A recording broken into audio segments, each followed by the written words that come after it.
indulto. A ver, vamos. Hablemos del indulto porque yo quiero resumir verdaderamente la resolución del juez. Bueno, antes que nada, porque nadie lo dice. El juez, que no recuerdo cómo se llama, que ha revertido los efectos. Núñez Julca. Que ha revertido el indulto, ilegalmente por cierto, fue nombrado juez provisional, porque eso es, nada menos que por un señor que se llama Víctor Prado, que es hoy el presidente del Poder Judicial, en reemplazo del que ha tenido que salir, que Duberly Rodríguez. Duberly Rodríguez. Muy bien. Pero recordemos, los que integraban la sala que acusó y condenó a Fujimori eran César San Martín, Víctor Prado Saldarriaga y Hugo Príncipe, exactamente. Bueno, y Víctor Prado es el que ha nombrado a este juez. Qué coincidencia, ¿no? Qué coincidencia. Que a la vez es Víctor Prado Saldarriaga, compadre de Pablo Sánchez. Efectivamente, compadre de Pablo Sánchez. Fíjate todas las coincidencias, ¿no?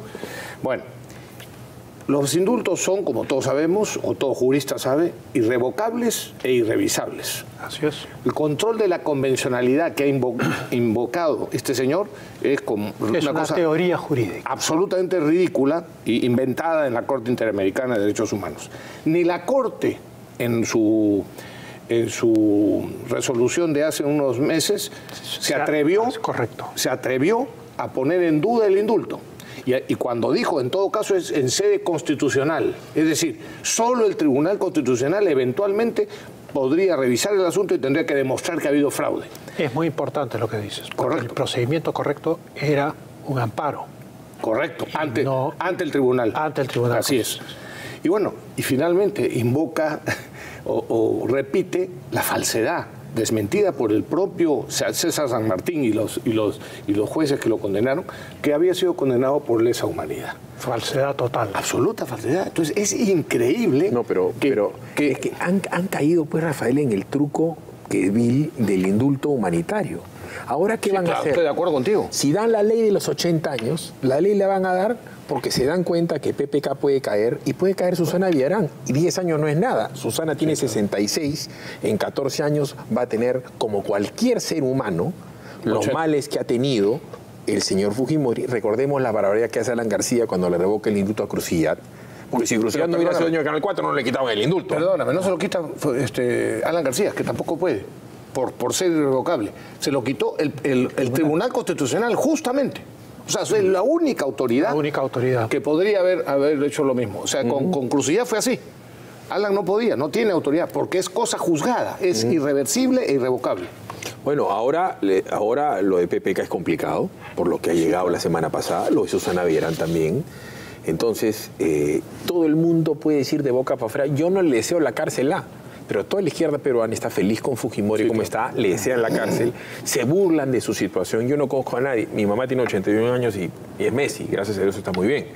Pero yo no quisiera ver a mi madre nunca con una pelota negra en la boca y que alguien diga, la señora está sana. Es increíble. O sea, la crueldad con que se habla con Fujimori, al margen que se lo merezca, va a ser igual con PPK o con la señora Susana Villarán. Yo veo acá dos factores adicionales que son muy importantes. Primero, que en esta operación hay tres en juego. Uno es el Ejecutivo y los liberal neomarxistas, liberal socialistas que están ahí, que han confrontado al Congreso y que naturalmente querían que el indulto no se dé o que el indulto sea revocado. Correcto. Por otro lado está el Congreso, que ha cedido frente al Ejecutivo, porque esa es la verdad, sí, claro, en todos los puntos principales, de manera inexplicable. Pero en medio de este conflicto que ya causaba mucha desazón en el país, viene el juez Hugo Núñez Julca y anula el indulto. Revoca. Para mí, él representa un tercer grupo de actores en la política peruana, que es la extrema izquierda, con la gente del IDL y la gente del Movadef, Patria Roja, etc. Y esta gente de izquierda han obrado dentro de una forma leninista perfecta. ¿Qué es lo que se hace? En el lenguaje de ellos, agudizar las contradicciones. Yo veo en medio de una crisis, veo una gran crisis que afecta al sistema en su corazón, una crisis constitucional, y entonces yo, al anular el indulto, profundizo. Eso se llama agudizar las contradicciones. Primera observación. Segunda observación. Pero esto ya es lo que dicen los conspiracionistas. Pero no deja de ser interesante. Esto es que se anula el indulto en el 50 aniversario del golpe de Estado del 3 de octubre de 1968 del general Velasco, que socializó y comunizó al país todo lo que pudo. Fue la revolución socialista más radical de América Latina después de la de Cuba. Y en fin, una sublevación de la Marina permitió una reacción del general Morales Bermúdez en Tacna y detener este proceso que ya llevábamos 7 años en él, ¿no? Y entonces es curioso que el hombre que desmantela todo lo de la revolución de Velasco, las empresas públicas creadas por Velasco, Pesca Perú, Hierro Perú, Minero Perú, etcétera Perú, todo tipo de empresas públicas que le costaban al fisco, todas en quiebra, 3.000 millones de dólares al año. Quien elimina eso, quien cambia la Constitución, que tenía 3 artículos, la Constitución del 79, que eran un cerrojo para conservar el rol intervencionista del Estado en la economía, es justamente la persona a la cual le anulan el indulto, el presidente Fujimori, en el 50 aniversario del inicio de la revolución de Velasco. Entonces hay mucha gente que piensa mal. Sería fabuloso, Dios quiera que se pueda. Yo un día almorcé con Carlos Boloña, y me contó un día que fue histórico para el Perú, un día que Carlos Boloña había preparado, él sabía que iba a ser ministro de Economía, él sabía que iba a durar poco, que iba a durar, calculaba máximo hasta diciembre o enero o febrero máximo, Hurtado Miller, que tuvo el valor de hacer lo que hizo. Y un día en Radio Exitosa entrevistó a Hurtado Miller. 4 millones de personas lo vieron por Facebook. Nunca en la historia del Perú, ni al Papa lo han visto 4 millones. Y la gente le agradecía. Un día entrevisté a Carlos Boloña en Radio Capital. Nunca muere. El 90% de las llamadas fueron a su favor. Y una señora de San Juan del Urigancho llamó y le agradeció: señor, yo por usted volví a comer carne. Ese señor, Boloña, se sentó un día y despachó 12 horas o 13 horas seguidas con Fujimori y le llevó 100 paquetes de decretos que cambiaban. Y dice, me dijo Boloña, eran los 100 decretos que hicimos para destrozar la revolución de Velasco. Y dice que se sentó con Fujimori, que era un tipo absolutamente lacónico, que siempre lo trató de usted, y que todo lo que hacía Fujimori, el tipo le leía el decreto, le explicaba el decreto, Fujimori tomaba una nota y le decía, proceda. Despachó, y en un momento que Boloña estaba destrozado físicamente, porque despachó 12 horas y publicaron 80 decretos. Desde la privatización del Cine Metro, por darte una cuestión, pero una tontería. Y el Teatro Colón. El Teatro Colón. Sí, ese mérito sería bueno que se lo reconozcan no solamente al señor Fujimori, que ha tenido sus méritos, sino a gente como Boloña. Sí, sí. Porque así nomás no tienes un ministro como este patita vivo para que lo cuente. Y ojalá que lo cuente y que lo lleven sus principales enemigos. Me encantaría que lo entrevisten en La República, que lo entreviste Hildebrand, que lo entrevisten, lo que lo odian, y que él cuente lo que hizo por el Perú. Además hay otra cosa importante, que es que durante la década, Carlos Boloña estuvo muchas veces visitado por banqueros para ofrecerle préstamos al Perú. Y nunca aceptó ninguno. Y Jorge Camet tampoco. Lo que significa que durante la década, y Hurtado Miller tampoco, durante 10 años el Perú vivió de la caja fiscal. O sea, toda la recuperación se hizo únicamente con los impuestos pagados por los peruanos. Y en esa época pocos peruanos pagan impuestos, porque el país estaba quebrado. Lo que te demuestra... Lo que te demuestra que sí se puede hacer las cosas exactamente bien. Y después, a partir del gobierno de Alejandro Toledo, empezó la fiesta de los bonos, que ha durado hasta ahora, ¿no? Y hoy... recurrir a aumentar la deuda. Se han hecho alrededor de 7, 8 emisiones de bonos en estos últimos años, y se ha reendeudado al Perú nuevamente. Entonces, el mérito no era solo dar las leyes correctas, sino administrar bien el dinero. y lograr la recuperación del país. Aumentó la deuda externa Toledo, no durante Alan García en el segundo gobierno, redujo más bien la cantidad de deuda porque prepagó deuda en beneficio financiero del Perú y nuevamente, desgraciadamente después, con Humala, se volvió loco. Fue tremendamente esto y con el propio PPK al principio y siguen haciéndolo. Una de las cosas que ha llegado de pruebas de Brasil ha sido que First Capital ha cobrado 3.5 millones de dólares por asesoría financiera. Para que los chicos sepan, porque los mayores sí lo saben, cuando tú emites un bono, la empresa estructuradora del bono gana menos de 0.5% por la emisión del bono. Y a estos señores han cobrado 3.5 millones de dólares por la consecución del contrato. Esta es la declaración de Carlos Nostri. Sí. Que es, sí, claro. Carlos Nostri, el exdirector, millones de era dólares. el director de contratos de Odebrecht, sigue trabajando en Odebrecht. Se acogió inmediatamente a la colaboración eficaz, ha denunciado todo y él es el que ha revelado esto. Oye, y yo quiero contarle a los televidentes otra coincidencia. Mientras, o sea, simultáneamente a la revocatoria ilegal del indulto a Fujimori, que nos devolvió un país viable, como acabamos de recordar, y que fue condenado sin pruebas a 25 años por supuesta autoría mediata a este invento, y pasó 12 años en la cárcel, el mismo día anularon la sentencia de 7 años a Adubiri, ¿no? Vándalo delincuente, que en el 2011 en Puno destruyó, 2011 o 2013, ya no recuerdo, destruyó los locales de la prefectura, de la Contraloría, de la SUNAT y de aduanas, y varias propiedades privadas, y que no ha pasado ningún año preso. Perdón, y acá tomó Panamericana Televisión, ¿no te acuerdas? ¿Adubiri? Se metió a Buenos Días. Se metió a Buenos Días, Perú no lo sacaba toda la nadie. razón. Bueno, como ha dicho Jaime Altaos, el Poder Judicial no tiene remedio. ¿Y tú sabes qué más pasó ese día 3? Ese día 3, ¿sabes qué más pasó? No. Cumpleaños de PPK. Hay que decir, ¿no? Fíjate, hay que ¿verdad? Para que veas. A Vizcarra, el problema está en el Poder Judicial, no en la Fiscalía que le quiere destruir. Sí, claro. Pero que no vaya afuera a decir eso, ¿no? Que lo diga en todo caso acá. Así es. Así es. Está bien. Dicho Qué sea desastre. Bueno, frente a la anulación del indulto hay otro tema también, que es que quienes han anulado el indulto saben que inevitablemente va a haber una reacción de la mayoría en el Congreso.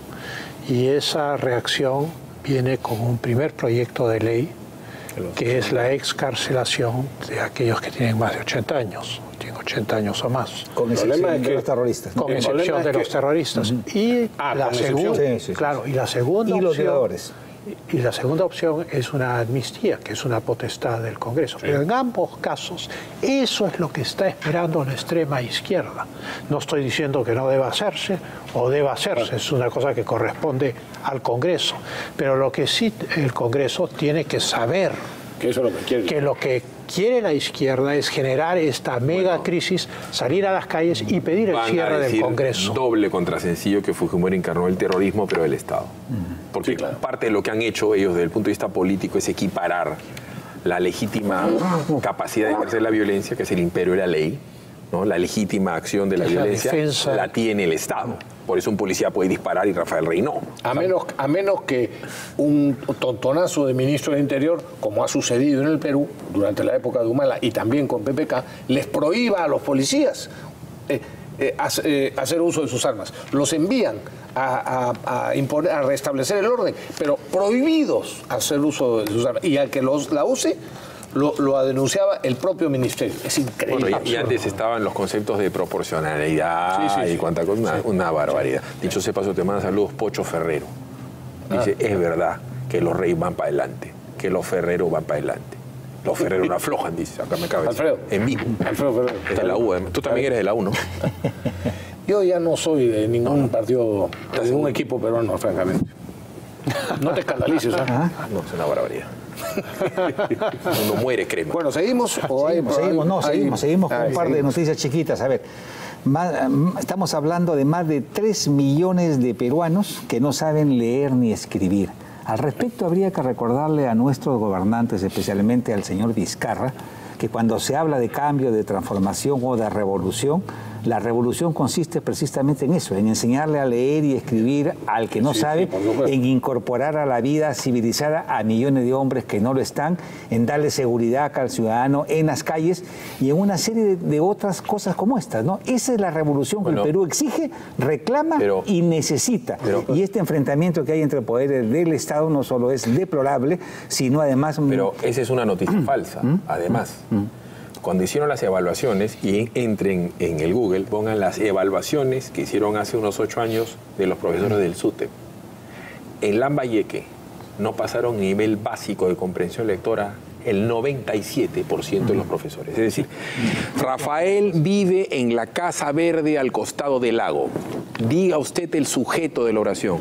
97. Entonces, una cosa es el que no sabe leer y escribir y otra cosa es el analfabeto funcional. El sujeto era la Casa Verde. El analfabeto funcional en el Perú, yo no tengo ninguna duda que debe estar más o menos entre el 70 y el 80% de los peruanos son analfabetos. Pero lo que dices es importante porque todas estas iniciativas de reforma constitucional, en el fondo a nadie le interesa, porque simplemente un arma arrojadiza contra el Congreso. O sea, es una palanca política, una herramienta para hacer política. política. El hecho de que los congresistas no fueran reelegidos o que hubieran 2 cámaras fuera a solucionar todos estos problemas reales. Estos son problemas reales. Al ciudadano que se levanta a las 5 de la madrugada y que tiene que bregar de sol a sol para poder sobrevivir, ¿no? Ahora da pena porque es como la marcha de la guardia del sultán de Turquía, los genízaros, ¿no? Que dan 2 pasos para adelante y 1 para atrás y luego repiten 2 pasos para adelante y 1 para atrás y entonces es un poco triste estar haciendo reformas que un poco que nos hacen regresar a los años 70 y estar a puertas de una crisis que puede recordarnos los años 80 sin la hiperinflación. Por eso lo han pifiado Vizcarra en Trujillo, por eso ya lo habían pifiado en Piura, por eso han pifiado al ministro Villanueva. Por supuesto no salió en ningún canal de televisión. ¿Cómo va a salir? En Arequipa. Pues ¿cómo va a salir? Una pifiadera pero de las cangallas. Porque todo esto representa un retroceso histórico, es volver a cosas que ya hemos tenido, que no han funcionado. O sea, un Senado, yo no estoy ni a favor ni en contra, pero es una cosa que no puede decidirse en 40 o 50 días, que es lo que se ha hecho. Es una barbaridad. Una cosa cortita. Mar Munier, desde Suiza, hígado de Marita en el Twitter, dice, aquí está la noticia.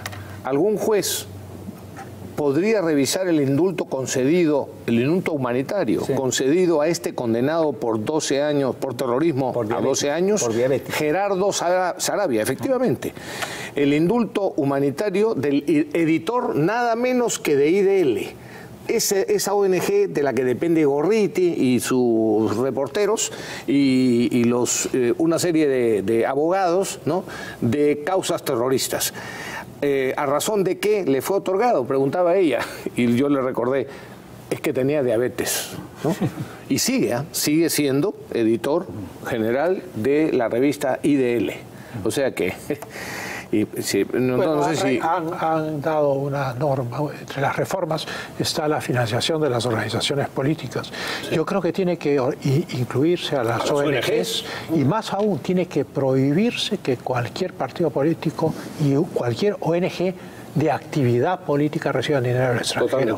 Porque lo que ha demostrado la crisis brasileña y el gobierno de Lula es que la corrupción es un instrumento de la geopolítica. Claro. Y los aportes extranjeros son un instrumento de la política y las potencias. Pero si los partidos políticos... El Perú estaba expuesto a eso. Pancho, si los partidos políticos no deben recibir dinero de afuera, porque básicamente lo que se quiere es que se mantenga soberanía, que una idea, por muy mala que sea peruana.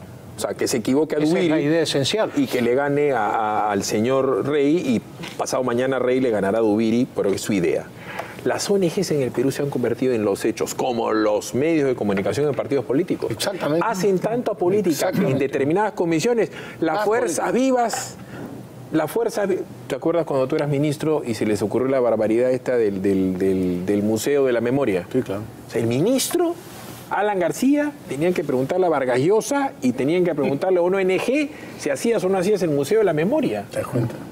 Y ahí sí. Los medios de comunicación en la práctica han reemplazado a los partidos políticos. El partido político del Comercio con su grupo, el partido político de la República, ¿no? Con sus intereses propios, con sus intereses creados, manipulando, engañando. Eso se soluciona más fácil. Es así. Pero hay un caso interesante que es el de Rusia. Hace pocos años, hace 4 años o 5 años, decidió el gobierno de Rusia que la Agencia para el Desarrollo de los Estados Unidos, la USAID, debía irse de Rusia y la invitaron a irse de Rusia, le dieron un plazo, ¿no? Y el argumento era que Rusia no necesitaba ayuda para su desarrollo. Bueno, los americanos no discutieron, era una prerrogativa del gobierno ruso, se fue esta agencia. A los 30 días que se fue esta agencia, 100 ONGs quebraron. Sí, claro. Sí. Entre ellas la principal, que era la Helsinki-Moscú, que era la de Sájarov. Bueno, o sea, las más importantes quebraron todas. Bueno, entonces, voy a tener más oyentes, porque como yo soy el rey de los taxis, varios periodistas van a comenzar a hacer taxi el día que salgan los entonces, digamos, un instrumento de acción encubierta de las potencias, pues son las ONGs, y el Brasil ha demostrado, a través del caso Odebrecht, que el Estado brasileño, de la mano con la Cancillería brasileña y de la mano con las multinacionales brasileñas, instrumentalizaron un sistema llamado por Lula de impacto sistémico para corromper a toda América Latina y crear una influencia dominante ideológica del Partido de los Trabajadores y del Brasil. Y ya que mencionas eso, fíjense, si no será indignante. Ninguna de las empresas brasileras, ni OAS, ni Camargo Correa, ni Odebrecht, ni la otra, que no recuerdo cómo se llama. Andrade Gutiérrez. Andrade Gutiérrez, están acusadas. O sea, han corrompido, han entregado millones de dólares, han inflado los costos que hemos pagado todos los peruanos, han destrozado la moral del país y han paralizado las obras que tenían a su cargo, que por contrato. Y después, no solamente no son acusadas, sino que las obras siguen paralizadas. No, y además no piden disculpas, que es lo menos que podrían hacer. 24 millones en coimas en la línea 1 y 2 del Metro de Lima. Yo la vez pasada les 24 millones de dólares. Pero no me hicieron caso. ¿Sabes por qué no piden disculpas? Porque según su visión, la visión de los brasileros, los peruanos tenemos presidentes, ministros y alcaldes extorsionadores. Ellos lo cuentan para sus adentros, como dicen en el norte, que fueron extorsionados por Toledo. No están diciendo que José Miguel Castro, el señor gerente general y mano derecha de Susana Villarán, les pidió yo te pido 3 millones de dólares.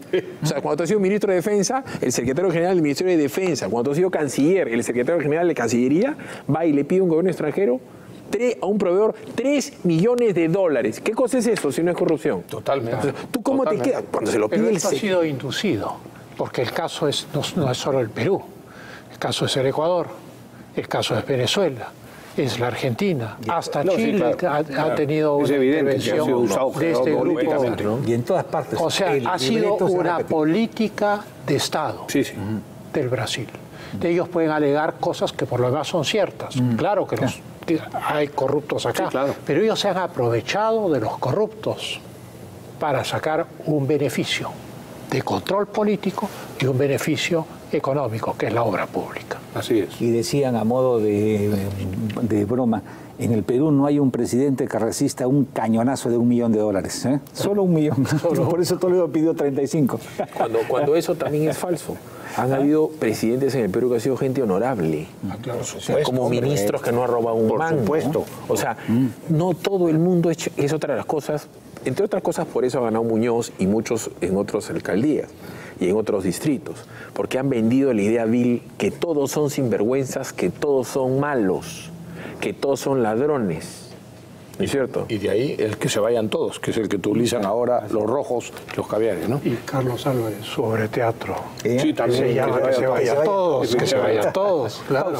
Tenemos que hacer una pausa y regresamos.